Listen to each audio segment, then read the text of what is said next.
템포는 빠르게 하되 타이밍을 고려한다는 것을 기본 원칙으로 하더라도 해야 할 일이 여러 가지가 있을 때는 어떤 식으로 그 일들 사이에 우선순위를 정할 수 있을까? 나는 다음의 4가지 기준에 따라 우선순위를 정한다. 난이도, 중요함, 긴급함, 만족감. 무엇보다도 먼저 처리해야 하는 일은 난이도 낮은 일이다.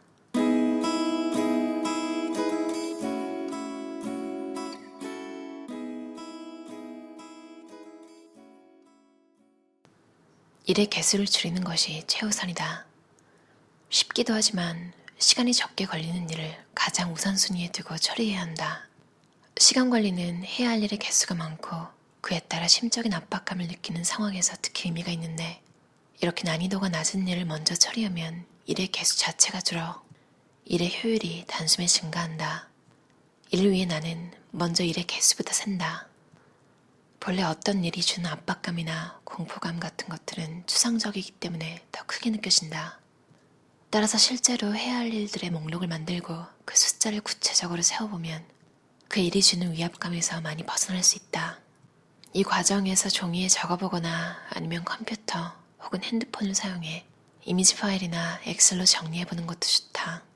막연하게 일이 많아가 아니라 일 4개를 하면 되는구나 로 인식을 전환하는 것이다. 시험 문제를 풀 때도 마찬가지다. 내가 손쉽게 맞힐 수 있는 문제를 먼저 골라내어 푼다면 그만큼의 점수가 확보되는 것은 물론 시험 시간 관리도 매우 효율적으로 관리된다. 난이도와 중요성, 긴급성을 고려했음에도 동순위에 놓이는 일이 여러 개 있다면 그 중에서 일을 해결했을 때 심리적 만족감이 가장 큰 일을 더 우선순위에 둔다. 공부나 일이라는 것은 결국 내 즐거움과 행복을 위한 것이 되어야 하기 때문이다. 더하는 것이 아니라 덜어내는 것.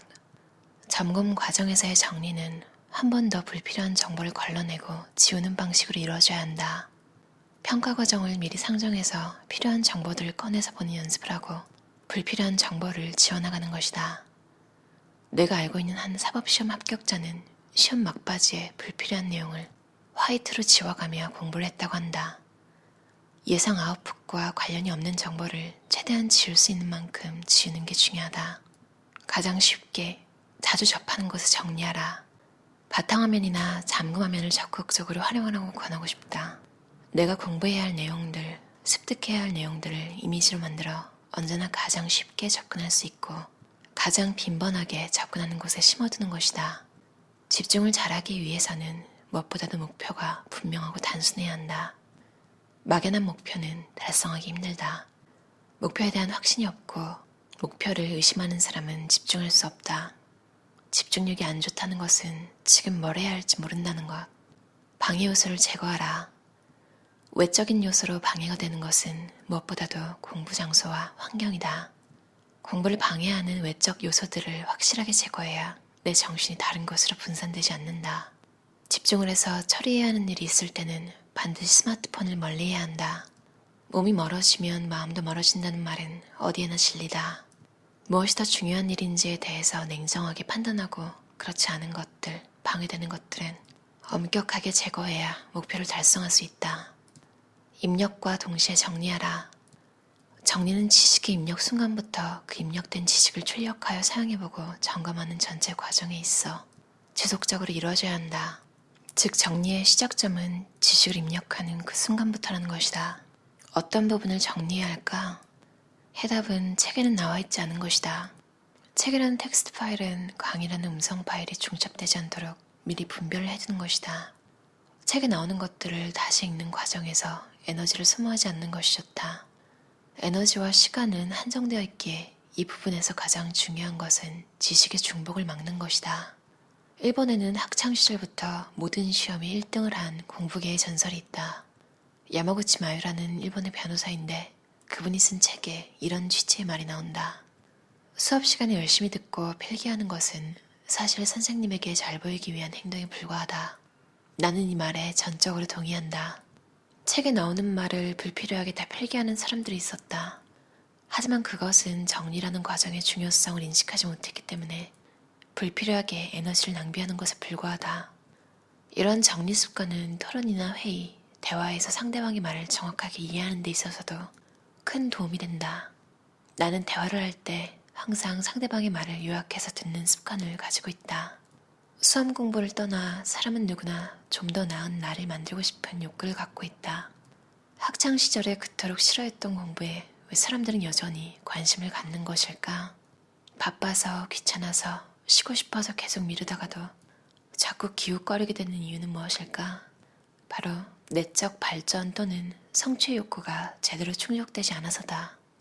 그렇다면 공부 마인드란 무엇인가? 이는 무엇보다도 자신이 요구받는 결과가 무엇인지를 짧은 시간 내에 파악하고 그 결과에 이르는 최적의 방법을 빠르게 모색하는 것이라고 할 수 있다. 공부 마인드가 남다른 사람들은 목표 지점에 이르는 길, 즉 방향의 설정에 있어 누구보다 영리하다.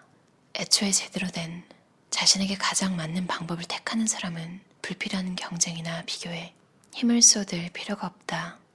사소한 재미나 관심을 공부와 연결하라. 나의 경우는 어릴 적부터 뭔가를 수집하고 정리하는 것을 좋아했다. 내 본질적 욕구는 수집욕과 정리욕이라는 것을 알 수 있었다. 나는 게임을 좋아했는데 목표는 모든 아이템을 수집하는 것이었다. 프라모델과 같은 장난감을 사는 것도 취미 중 하나였는데 하나를 사면 시리즈 전체를 다 모아야 직성이 풀렸다. 이런 내가 사법시험에 단기간에 합격할 수 있었던 동력은 공부 자체를 무작정하는 게 아니라 내가 가진 욕망을 달성하다 보니 공부가 저절로 되어 있는 경험을 하고 나면서부터 생겼다. 내게 사법시험 2차의 7과목은 모두 한 과목인데 단원만 다른 정도의 느낌이었다. 나는 본인 스스로 흥미를 느끼지 못하는 방법으로 공부를 하다가 시험에 떨어져서 수년째 계속 공부를 하는 사람들을 너무도 많이 봐왔고 내게 남은 기회는 단 한 번뿐이라는 생각에 후회를 남기고 싶지 않아서 내가 더 하고 싶고 더 잘할 수 있는 공부법에만 집중하기로 했다. 그 결과 나는 불과 반년이 조금 넘는 기간의 준비로 대한민국에서 가장 어렵다는 사법시험 2차에 합격할 수 있었다. 나는 시험에 합격한 이후 변호사로 또 유튜버로 작가로 다양한 삶을 살고 있는 지금도 새로운 분야의 지식을 모으고 정리하는 것에 가장 큰 관심이 있다. 내가 좋아하는 일에 골몰하기보다 보편적인 방식과 어긋나는 건 아닌지를 너무 무겁게 고려하는 것은 나라는 사람의 주체성과 개별성을 잃게 하고 결국은 일에 흥미를 떨어지게 할 뿐이다. 나의 성향을 파악하는 방법은 무엇일까? 바로 내가 좋아하는 일들을 모두 적어보는 것이다. 머릿속으로만 생각하지 말고 반드시 적어봐야 한다. 머릿속으로 생각만 해서는 파악하기가 어렵다. 그리고 잘한 일이나 성과가 좋았던 일을 적을 때에도 그 성과가 거창하고 큰 것일 필요는 없다. 동물을 잘 키웠다든지 청소를 잘했다든지 친구와 약속을 잘 지키는 편이라든지 드라마나 영화 시리즈 정주행을 잘한다든지 무언가를 잘해서 부모님의 기쁜 얼굴을 보는 것이 좋다든지 무엇이든 좋다. 일단 최대한 많이 적는 것이 중요하다. 그리고 그 중에서 비슷한 성향을 가진 것들을 묶어보자. 한 단어로 표현될 수 있는 것, 단순화할 수 있는 것이면 더욱 좋다. 나는 이렇게 수집욕과 정리욕을 추출해냈다. 결단에는 단 1초만이 필요하다. 실제 사람이 바뀌는 데에는 단 1초의 시간도 필요하지 않다. 행동이 바뀌려면 마음부터 바뀌어야 하는데 마음을 고쳐먹는 것은 정말 순식간에 일어나기 때문이다. 나는 열등감을 어떻게 극복할 것인지에 따라 사람의 인생이 두 가지 방향으로 나뉜다고 생각한다. 긍정적인 사람과 부정적인 사람이다. 대부분의 사람이 느끼는 열등감은 성취에 필요한 노력을 정확하게 계측해보지 않고 그것을 자꾸 피하는 데서 발생하는 부정적인 감정일 뿐이다. 긍정적인 사람은 그 열등감을 삶의 일부로 받아들이고 그것을 전제로 어떻게 하면 다른 사람과의 차이를 좁힐 수 있을지, 목표를 달성할 수 있을지를 고민한다. 만약 그 목표를 정해진 환경과 시간 내에 달성하기 힘들다면 과감하게 방향 전환을 해야 할 경우도 있을 것이다. 이런 시각에서 열등감은 곧 지난 흔적에 대한 아쉬움일 뿐 앞으로 내 인생을 더욱 열심히 살아야 할 이유가 된다. 반면 부정적인 사람은 바꿀 수 없는 과거에 연연한다. 그때 이랬어야 했는데 라고 생각하며 친구들 만나고 술에 취하는 것에 그저 과거를 회상하는데 시간과 에너지를 쏟는다. 이런 사람들에게는 과거가 더 빛나는 내일을 위해 거친 시간일 뿐이라는 시각 전환이 필요하다. 어떻게 보면 우리 삶에는 사실 현재만 존재할 뿐 과거나 미래는 존재하지 않는다. 우리 삶에는 현재만이 있을 뿐이다. 지금까지처럼 살 것인지 아니면 이제부터 다르게 살 것인지는 너에게 달려있다. 전략적 고독이 필요하다. 수험 생활에서 함께 공부하는 사람들은 실상 공부에 적인 경우가 대부분이다. 제대로 된 정보를 주는 경우는 거의 없을 뿐 아니라 실은 경계하고 시기한다. 다른 사람이 잘 되는 것을 진정으로 바라는 관계가 되기에는 수험의 길이 순탄하지 않다. 게다가 함께 시험에 떨어지는 사람들끼리는 좋은 마인드를 공유하기 힘들다. 따라서 수험 생활에서는 전략적인 고독을 택하는 것이 확률적으로 훨씬 바람직하다. 물론 서로 도움되는 스터디원들이나 함께 합격하는 연인들도 있을 수 있지만 극히 드문 경우에 속한다. 요컨대 불안함을 주는 동료는 아예 보지 않는 것이 상책인데 그러지 못하는 것은 외로움과 고독함 때문이다. 그러나 그것을 어떤 의미에서는 즐길 수 있어야만 결과로 가는 과정이 단축된다는 것은 많은 합격자들이 수긍하는 점이다. 어떠셨나요? 유튜버이자 변호사 이윤규 변호사의 공부의 본질이라는 책이었어요. 빅피쉬 출판사에서 나왔고요. 점점 느끼잖아요. 언젠가는 공부라는 게 끝나고 그냥 인생을 즐기면 살 줄 알았는데 사실은 공부는 평생 해야 하는 거고 그 공부를 해나가면서 인생을 즐기지 못하면 그 언젠가 그 공부를 전혀 안 해도 되는 그런 날 같은 건 오지 않는다. 이게 어떻게 보면 인간이라는 존재가 지능이 높기 때문이기도 한 것 같아요. 왜냐면 지능이 낮다면 뭐 어제 실수한 거 또 하겠죠. 발전이 없고 그리고 뭔가 뭘 개선해야겠다 이런 생각을 전혀 안 할 거잖아요. 그래서 공부를 할 수 있다는 거에 감사하기도 한 것 같아요. 도망친 곳에 천국은 없다고 하잖아요. 저는 20대 초반쯤에 중반 그쯤에 일을 할 때 제가 얼마나 일을 쉽게 하고 있는지 몰랐어요. 그러니까 저는 계속 제가 하던 걸로 일을 구하고 그렇게 살아서 잘 몰랐거든요. 근데 그 와중에도 새로 공부해야 될 게 매년 나오는 게 너무 짜증이 나는 거예요. 언제까지 이거 새로 배우고 해야 되나. 한창 저는 일 마치면 먹으러 나가고 놀고 친구들을 만나고 그런 거에 한창 빠져 있었던 것 같아요. 지금 생각하면 그 시간이 너무 아깝고 그리고 조금 더 주변을 둘러볼 걸. 세상 모든 직업 중에 공부를 안 해도 되는 직업이 있을까? 지금 생각해보면 거의 없다고 봐야 되잖아요. 하다못해 진짜 단순한 노동을 해도 그 취급하는 품목 같은 게 안 바뀌리라는 보장도 없고 그러면 또 새로 공부를 해야 되는 거고 어린 마음에 너무 단순하게 생각했던 것 같아요. 그때는 몰랐죠. 바꾸게 될 직업이 공부가 더 필요하고 심지어 원래 하던 것도 아니어서 쉽게 헤쳐나갈 방법 따윈 없는 소중한 거 내가 가진 걸 모르면 진짜 속된 말로 정말 개고생을 하는 것 같아요. 예전에 어떤 유튜브에서 알고리즘으로 추천된 영상을 본 적이 있는데 어린이랑 어른이랑 인터뷰하는 그런 거였거든요. 누가 게스트였는지 기억은 안 나지만 질문도 잘 기억이 안 나는데 그 어린이의 대답만 기억이 나요. 그 어린이가 남들이랑 비슷하게 살고 싶다고 했거든요. 그러니까 뭔가 튀고 싶지 않대요. 그래서 그냥 좀 조용한 친구인가? 이런 생각을 하면서 계속 봤는데 그 친구가 하는 말이 남들이랑 너무 다르고 남들보다 튀고 이러면 사람들이랑 친해지기 힘들 것 같아요. 그래서 친구가 많이 없을 것 같고 외롭게 살 것 같아요. 그런 식으로 대답을 했거든요. 제가 그걸 보고 너무 깜짝 놀랐어요. 나는 그 어린 친구가 대답하는 걸 듣고 진짜 그렇구나 라는 걸 이제야 깨달았는데 그 어린 친구는 이미 알고 있는 거예요. 그 내가 뭘 원하는지, 내가 어떠한 삶을 원하는지, 어떤 게 더 낫고 어떤 게 더 좋다 이런 건 정하기가 어려운 것 같아요.